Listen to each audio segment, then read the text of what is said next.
elle quitte de femme de footballeur à servante de Dieu. Ah, ça, acclamez Maman Michel. Je crois qu'il y a... Et à l'onction de... et à l'onction de Sarah Suel.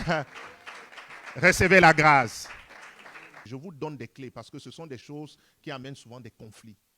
Ça veut dire que tu as rencontré un homme, il est chef d'entreprise et maintenant il veut changer. Peut-être il va devenir un serviteur de Dieu et tu peux ne pas être capable de l'accompagner comme un serviteur de Dieu. Peut-être tu as rencontré ton futur mari, vous étiez déjà ensemble, j'ai dit que je serais équilibré par la grâce de Dieu, vous étiez déjà ensemble et il ne pensait pas servir Dieu. Et après, le Seigneur vous appelle, premier appel, le rencontrer. Et maintenant, il se met à servir. Mais tu n'étais pas prête à ça. Tu n'as pas vu ton mari servir Dieu. Vous étiez toujours ensemble. Et maintenant, Dieu l'appelle à le servir. Donc, il faudrait qu'il y ait l'onction de Sarah sur toi pour que tu puisses l'accompagner maintenant dans sa nouvelle mission. Parce qu'au départ, il n'y avait pas cette mission. Et donc, Dieu me dit que regarde Sarah. Quand Jésus demande de regarder Sarah, c'est qu'il y a beaucoup de grâce sur la vie de Sarah. Dieu me dit, regarde Sarah. Sarah a accompagné Abraham, votre père, comme un chef d'entreprise. Parce qu'il faisait les affaires. Et non comme un serviteur de Dieu. Et donc, quand Dieu appelle Abraham, elle accompagne Abraham comme serviteur de Dieu. Elle n'était pas appelée à ça.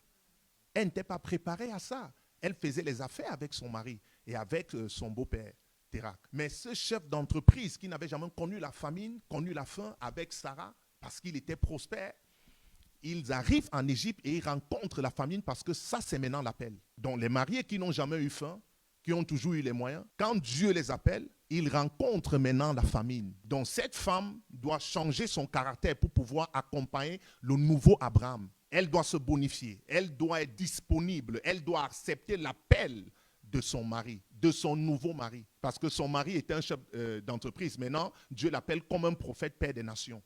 Donc si elle ne change pas, c'est pourquoi parfois les divorces, où il accepte de rester avec elle, elle dit je ne pars pas parce que je n'ai jamais connu la famine.